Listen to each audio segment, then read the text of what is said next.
Hey everyone, it's Awesome Trent 328 here, and today I'm going to be reviewing Five Nights at Freddy's, the movie. Okay, so we've gotten so many of these adaptations this year, like Mario, um, a new Transformers movie, Barbie, Gran Turismo. I have not seen Gran Turismo yet, so I might wait till that's on Netflix. Um, Also,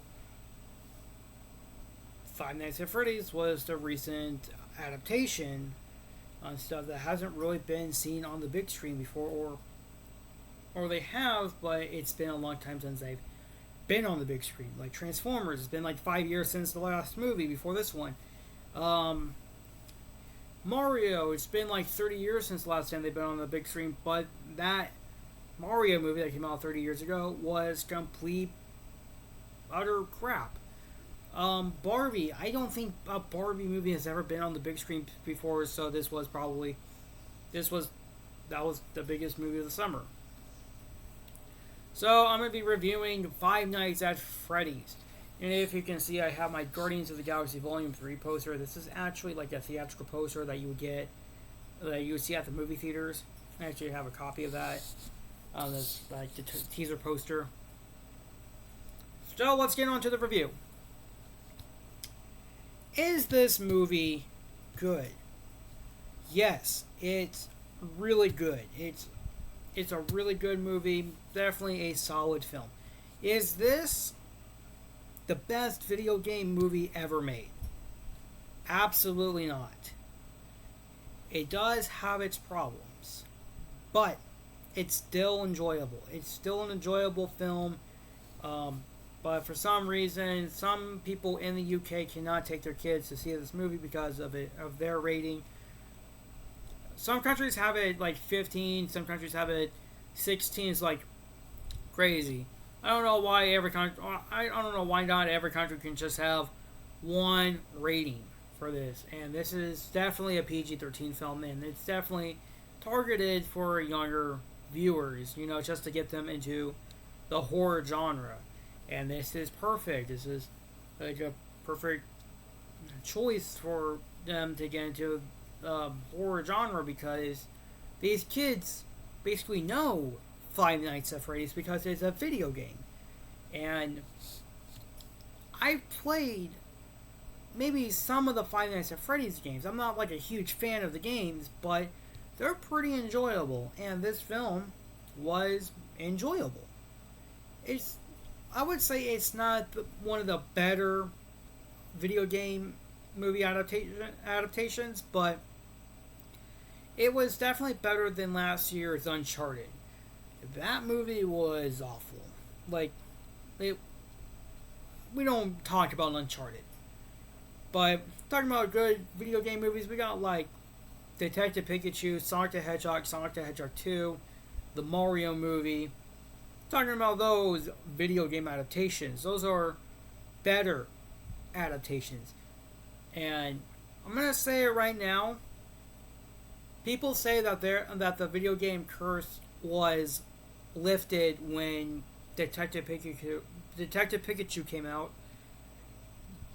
Listen, there was no curse. All right, there was never a curse because 2021 we got Mortal Kombat that got bad reviews by critics and audiences. The Mario movie, bad critic reviews. Like a lot of people did not like the movie, but it's almost like fresh on Rotten Tomatoes. But it was still a really good movie. Five Nights at Freddy's was also bashed by critics because they don't really know the story or in the plot or basically they don't know the lore to Five Nights at Freddy's. I know a little about the lore, but it's like I'll give this movie a shot because why not? The movie looked very interesting when I saw the trailers when they came out. It looked decent, so I went to go see the movie, and I had a really good time watching the movie. It's like it's almost 2 hours long. It's not really well. I mean, your average video game movie runtime, because most video game movies are usually under 2 hours. I mean, the longest one's like Gran Turismo, like 113 minutes, which is a little too long, but still. And also, don't expect a lot of gore in this. Like I'm gonna say this. Like I said, it's targeted for younger viewers because just to get them into the horror genre. I mean, there are horror movies that I basically got into. Like, it wasn't PG-13, but there were R-rated horror films. Like, I watched the movie It and Child's Play and other horror movies are rated R. I've seen the Scream movies. I've also watched Saw, which I don't think are really scary. But I've also seen Halloween. I've seen, like, the recent Halloween movies. Like, yeah. Also,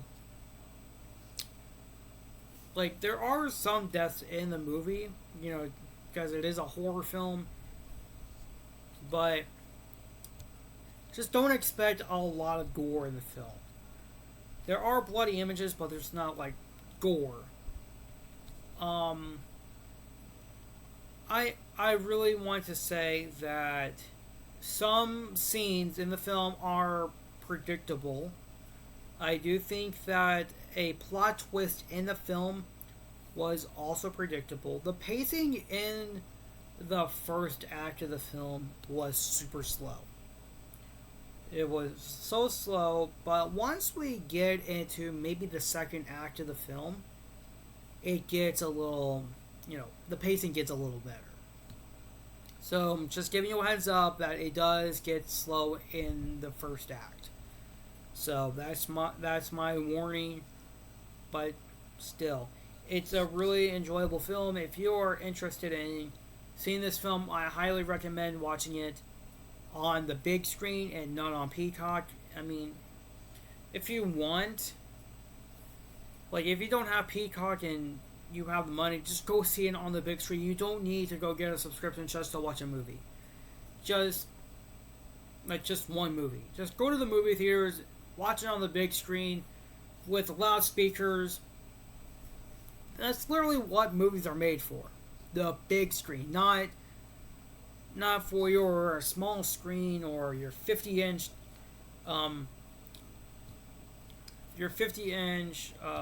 HDR 4K Ultra HD TV that you got at Walmart, which is from TCL. It's Roku. I'm literally mentioning my TV right now because that's literally what I have in my room. But still, also, movies are not made for your computer, which I'm filming on right now. My computer. It's not made for your phone. It's not made for your Nintendo Switch. It's not made for your Xbox. It's made for the big screen. Like, go see it on the big screen. It's like, I don't know why movie studios are still doing the whole same day streaming as the big screen. It's like, that's what's ruining movies. I mean, they did that with Halloween Kills and Ends. Halloween Kills was better than Halloween Ends. I'm going to say that right now. But I do think that Five Nights at Freddy's was better than those two films. A lot of people may not like this movie, but you may want to look up, like, what the lore is about so you know, like, what you're about to watch. And yeah, that's about it. But I'm going to give this movie a 7.5 out of 10. It is a very good movie. Like, I'm actually recommending this because it's just really good. If you love the games, you're going to enjoy it. And it's fun. It's fun to watch, but the pacing is very slow in the first act.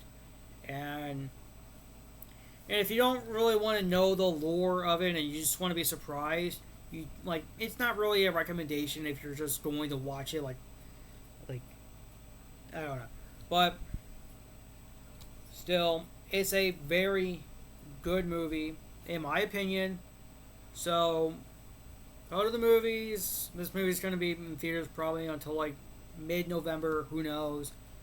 And then just go enjoy it, form your own opinion, and then go on from there. So that's my review for Five Nights at Freddy's. And I'm going to say it, just do not listen to the critics on what they said for this movie. Like, they gave this movie like a 25%. Like, that's on Rotten Tomatoes, but like, the critics hated it, but the fans seemed to like it. And so yeah, go see the movie in theaters, not on Peacock. But if you have Peacock and you don't really want to spend money, go ahead and watch it on Peacock. Just make sure you have the subscription to Peacock Premium, because if you have it through like the free subscription, you can't watch it. So make sure you have the free subscription. Make sure you have the premium, not the free. Sorry, I got it a little mixed up. So that's my review on Five Nights at Freddy's, and I'll see you guys in the next review. I have no idea what the next review is going to be, so it might be a while. I might make another retro review, maybe a retro review on Guardians of the Galaxy Volume 1, and maybe a retro review on Guardians of the Galaxy Volume 2. I don't know yet. So, see you guys in the next video.